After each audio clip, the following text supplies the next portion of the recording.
Riddle me this, operator. There are two squad leaders that are called and asked to plan a movement to a village 30 miles away. The first squad leader says, "I'll load my soldiers onto my vehicles and we can travel and be there within a few hours." The second squad leader says, "I'll tell my soldiers to ruck up and we can arrive sometime before sunset." While the journey of the first squad leader may be shorter, the second squad leader can arrive faster. How is this possible?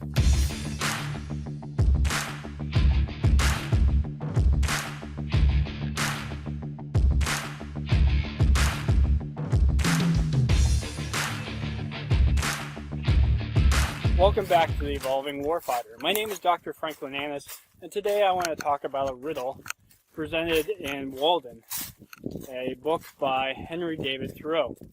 Now, when people think of Thoreau, they typically don't think about warfighting.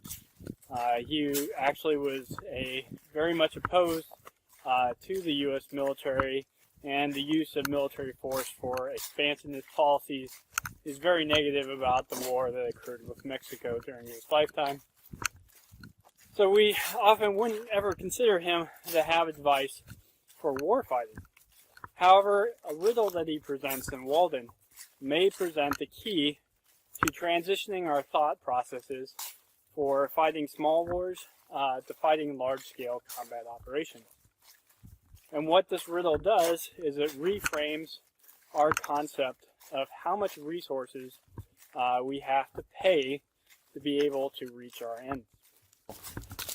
So the riddle that Thoreau presents is there are two men that want to travel to a village that's 30 miles away. The first man says he'll take a train there and arrive within a few hours. And the second man says he'll set out walking and arrive sometime before nightfall. Now, looking at it for face value, we might say, well, it's a pretty simple riddle. Who would arrive first? It would be the first man. Obviously, a train travels much faster than what we could move on foot. But what a lot of people don't consider is what is the cost or time investment required to be able to buy the ticket for that train. So in Thoreau's riddle, or scenario, the train ticket cost 90 cents. And a day's worth of labor for a man of that period in that area was 60 cents a day. So the first man that wanted to take the train would have to work for a day and a half to be able to afford the train, then have to travel a few hours by train to reach the village, where the man that set off walking could arrive in a single day's worth of walk or work. Small wars that we face today, we typically don't have to deal with calculating all the cost of our operations. We could be relatively assured that resources would be available when we needed them. However, if we look towards large-scale combat operations, when armies numbered in the hundreds of thousands, if not the millions, resources will be strained, and we'll have to calculate more for the cost of resources. And there's a lot of historical precedent to consider doing these type of calculations or having this in our mindset. A lot of it comes from the Second World War.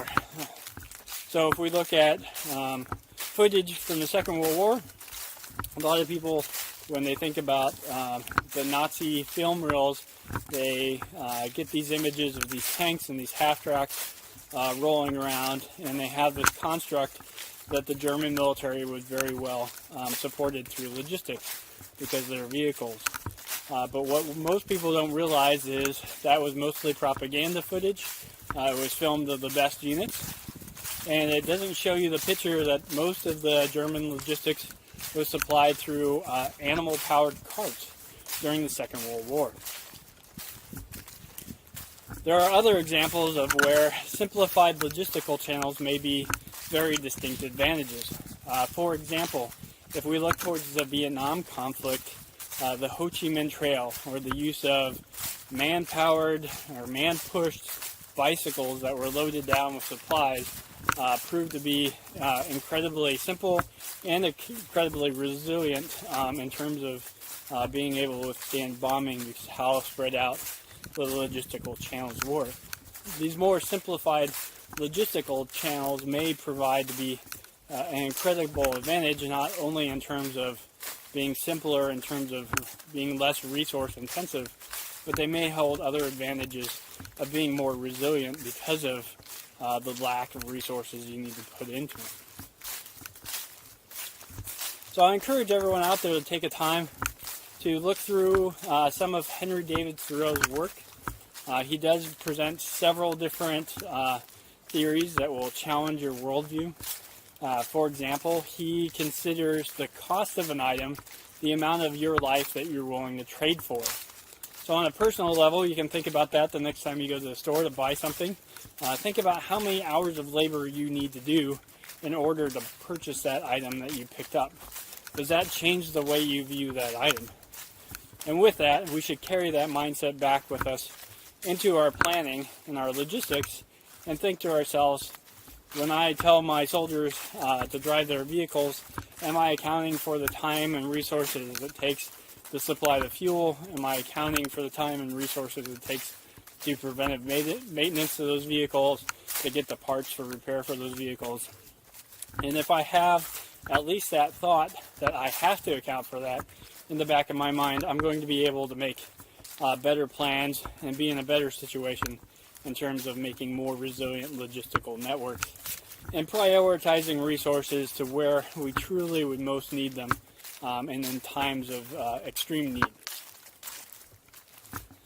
I recommend you taking a look at the book Walden, and definitely take a look at the essay Walking. And I'll leave the links for both of these, and they both can be found on LibriVox.org for free audiobooks. For those of you out there that want a resource to really challenge and expand your capabilities in logistical planning, I invite you to take a look at the Association of Marine Corps Logisticians. There you'll find a group of highly motivated Marines trying to answer the 21st century challenges of providing logistics to the modern battlefield. For those of you following along with the Tolkien Challenge, I'm on mile 270. That places me on day 29 of Bilbo Baggins' journey, and I travel with Thorne and Company along the East Road.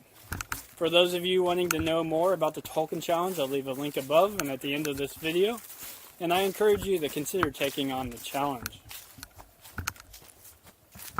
Thank you for watching this video. As always, I invite you to subscribe to this channel and take a look at the other videos, interviews that are offered on this channel. Until next time, focus on your self-development so we can ensure we dominate the modern battlefield.